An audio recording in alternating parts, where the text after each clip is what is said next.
right, Coach. Got a couple of runners putting on a lot of miles, both in frequent flyer and on the track. His thoughts on going into Mount Sac with your trio?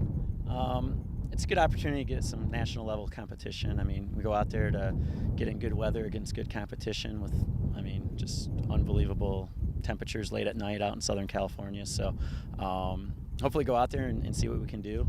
The main goal is to try to come away some NCAA qualifying marks that set us up for a smoother into the season here. So we're pressing to try to hit something big at the end. You mentioned NCAA marks, and obviously Maria competed in the NCAA meet during cross-country season. What have you seen out of her training early on in outdoor to get ready for, her bread and butter event, the 10K? Well, last week she ran a 13-second PR for 1,500, so I think that tells us a little bit about where her training has progressed to. Running a 13-second PR over a mile is pretty big.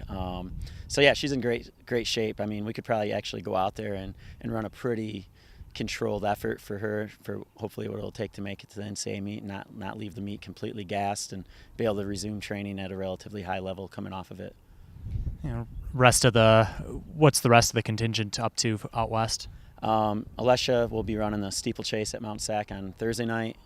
That's her main event, so seeing where she can open up in that.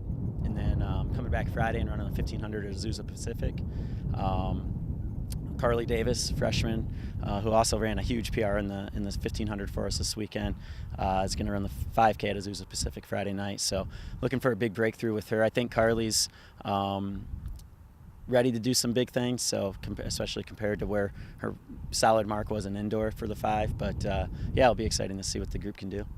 And the rest of the group running in Cincinnati at the All Ohio, what do this group take out of Alabama that has you excited for going forward? Yeah, it's a younger group staying back here and running that All Ohio. I think we have 10 girls entered over there.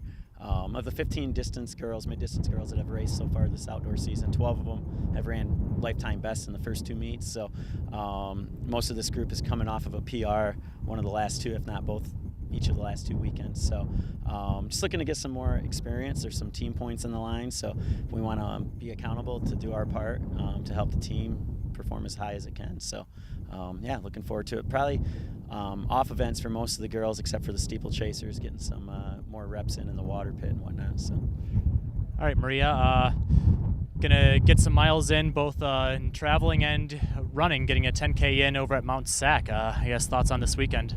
Yeah, I'm really excited to go out there with my coach and my teammates. It's going to be a really great experience and just something really special that we're all 3 going to get to experience. And it's going to be so fun to run a 10K. I've been waiting really since cross country to run a 10K on the track. It's definitely my favorite event, and yeah, I can't wait. You mentioned waiting a while to get a 10K in because there's not a whole lot that get run during the outdoor season.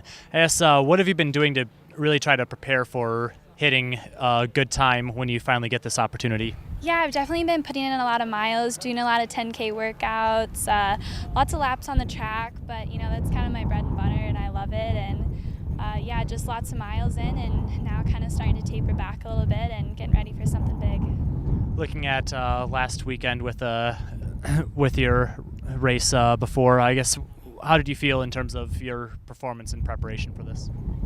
Yeah, last weekend was really fun just to run the 1,500, something short, going from 3.5 laps to 25 is definitely going to be a change, but in a good way. So yeah, it was just good to get some speed under my belt and, kind of going into a longer tempo. That'll feel good. All right, Andrew, All Ohio this weekend, chance to kind of go for bragging rights against your rivals within the state. Yes, thoughts on this weekend?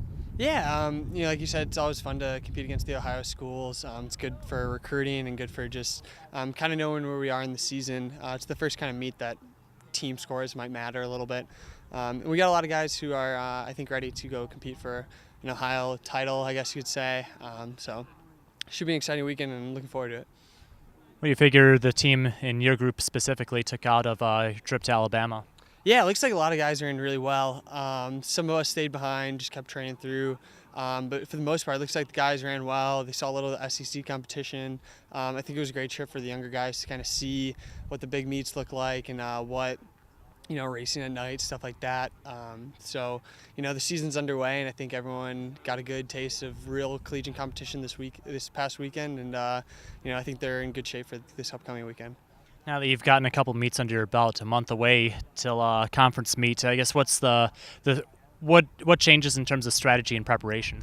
Yeah, not a whole lot changes. What really happens is we kind of scale back the workouts a little bit and spend most of the hard efforts in the week on the races. It's about racing fast, competing, getting used to putting yourself in position for races. And some races are fast and slow throughout the season, but that's kind of how the conference meet is. You never know what to really expect. So all these meets are just prepping for anything really. And so after 4 years, I think I'm finally starting to get ready or used to all the different types of racing, and I'm just looking forward to have a great senior season.